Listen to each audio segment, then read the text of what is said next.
Global Journalist. I'm Byron Scott, your host for this week's discussion of world news events by professionals whose job it is to report the facts and analyze the consequences. This week was a sad one for the Peace Corps. The revered volunteer agency mourned the death at 95 of Sergeant Shriver, the Kennedy brother-in-law who was its founding director 50 years ago. And on Capitol Hill, a Texas congressman, reacting to an ABC News report, accused the Peace Corps of covering up the rapes of more than 1,000 of its female volunteers in the last decade alone. Entering its 51st year in March, the Peace Corps seems caught in a thicket of controversy and criticism, ranging from bureaucratic incompetence to planting spies in host nations such as Bolivia.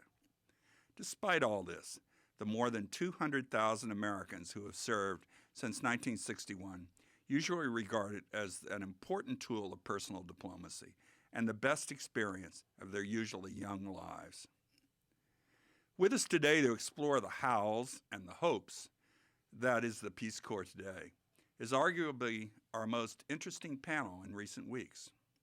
From La Paz, Bolivia, Jean Friedman-Rudowski, the journalist who broke an ABC News story about U.S. Embassy officials allegedly trying to recruit Peace Corps volunteers as spies. Welcome to the show, Jean. Thanks, Byron. Nice to be here.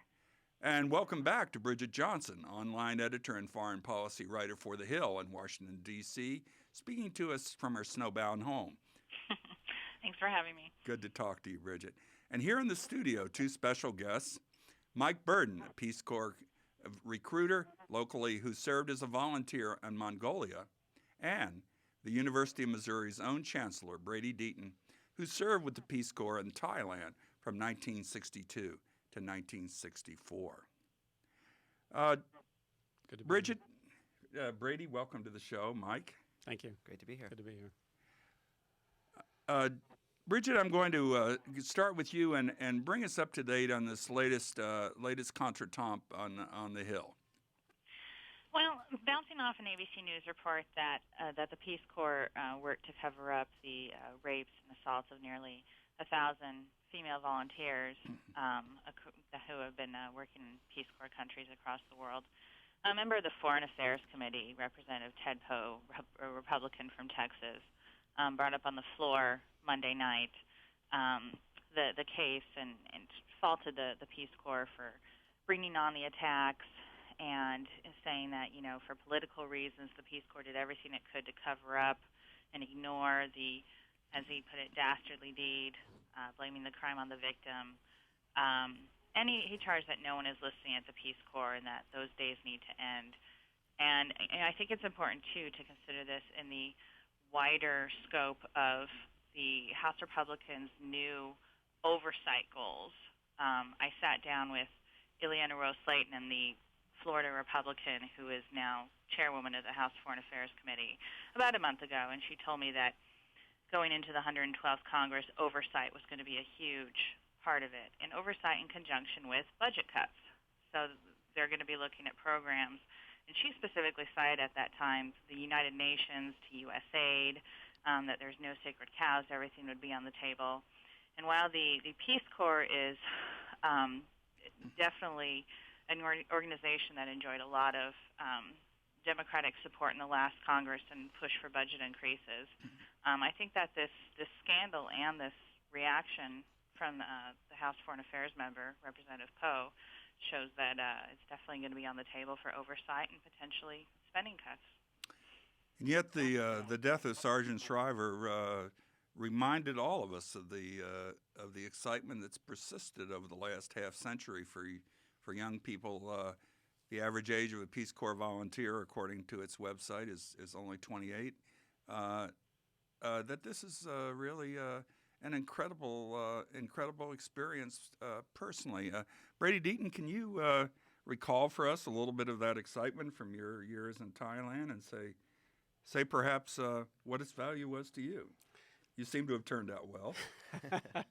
Well, let me say I remain at least as excited about the Peace Corps today as I was when I first heard about it in 1961, and then proceeded in 1962 after 2 years of college, really, 19 years old, I went in the Peace Corps, was sent to Thailand. I'd had a rich background in 4-H club work and a lot of agricultural work growing up on a small farm in eastern Kentucky, and was then trained at the University of Michigan for 3 months in language and teaching agriculture, and taught in a vocational agriculture school in non-Thailand, northern Thailand.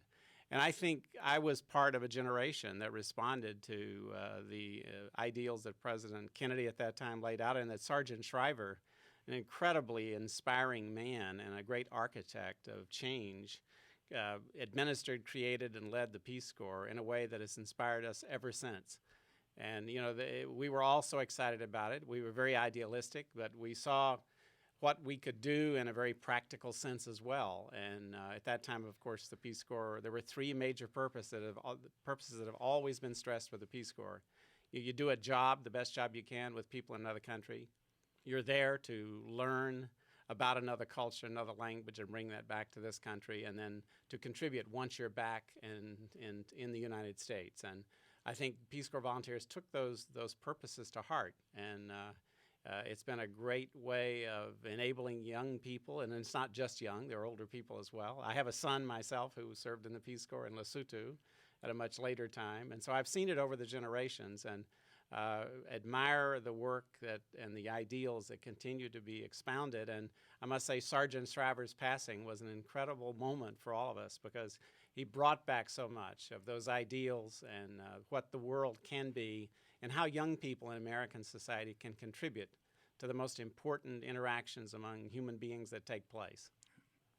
Let's go from there to Jean in La Paz.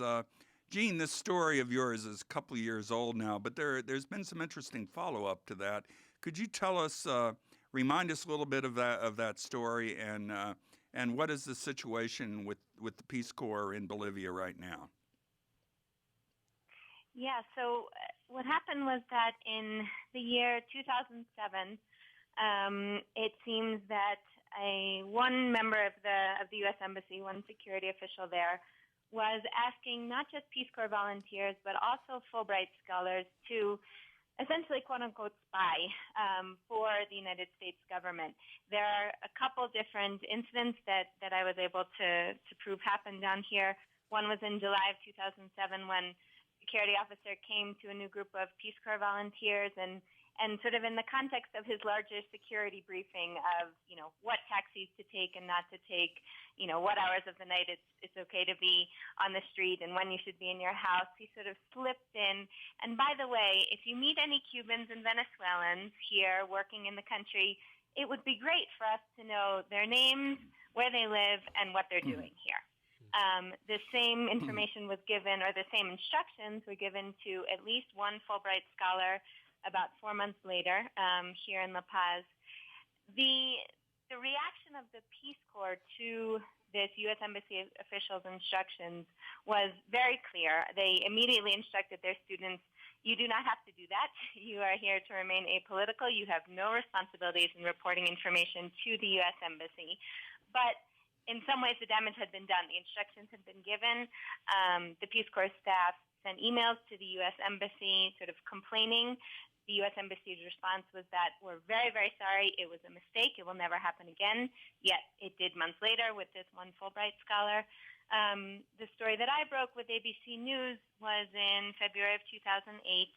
It created quite a scandal here within the country. That one security official who had given the orders both times was immediately recalled to Washington. You know, the Bolivian press jumped on it. The U.S. ambassador here at the time had to go in and have a meeting with the government. He was kicked out. Philip Goldberg, he was kicked out about 6 months later. And when the Bolivian government talks about the reasons, certainly, you know, this incident was one of them. And the Peace Corps groups themselves, later that year, in I believe it was either September, October, were asked to. The Peace Corps decided that it was no longer safe to have volunteers here in the country and moved them out of the country themselves. I recall one of my former graduate students was in that group, and she was heartbroken to have to leave her job. Let me ask Jean. Let me interrupt you and ask Mike Burden for his view on all this. In some ways, anyone who goes abroad for the United States is sometimes viewed as a potential spy, and of course there are the dangers of service abroad. But how does this fit in with your experience, and what do you think of these most recent controversies? Okay. Well, I'll start with the thing we discussed most recently, and just point out that the Peace Corps is a completely independent government organization. And we do work with embassies, and take cues from them on safety and security, but is not in any way connected, to the State Department. So I think that's just important to point out, and it is unfortunate that volunteers and Fulbright scholars were misled in that way, and appropriate that the Peace Corps administration reacted the way they did, and saying this is not your job, and you should not be following these orders. And from the beginning of the process, you have to disclose if you've done any intelligence work in any way whatsoever. If you've ever served in the CIA, even if you're long time retired, you can never serve in the Peace Corps. And that's just a part of our integrity and our mission around the world is, to do grassroots development work. And so we cannot have that compromised by even any appearance of other intentions.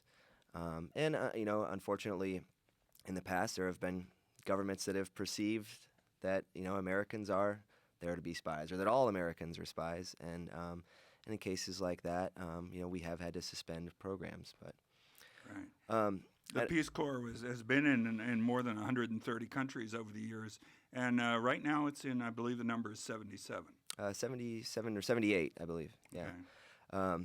And just to point out something from the original story from The Hill, it's important to know that there is full disclosure of all safety and security incidents on Peace Corps' website. There's complete transparency. The reporting system is there for anyone to see. And those 1,000 cases that are referred to, 80% of those cases are sexual assaults that would be classified as grabbing at a marketplace or unwanted touching in a public area. Those are not 1,000 rape cases. And so, journalists can look at that data online and see that for themselves. It's tragic that happens to anyone, but Peace Corps does its best and is continuing to and struggling and striving to improve, not struggling, striving to improve its way that it deals with these situations, because safety and security is our number one priority. I mean, we want our volunteers to be safe and secure so they can do their jobs well. And, that is really integrated into every part of the training that volunteers undergo. And part of that is really immersing yourself in the culture, learning the local customs and language, and following the rules and regulations of Peace Corps and the country laws. I want to come back to that for just a second. But before we continue this discussion, I want to remind our listeners that you can view or listen to this program by downloading our podcasts at globaljournalist.org or kbia.org. This includes the discussion and features that continue after our half-hour show. You also can send us questions at globaljournalistprogram@gmail.com or simply post them on our Facebook page. Just search for Global Journalist on Facebook to find us.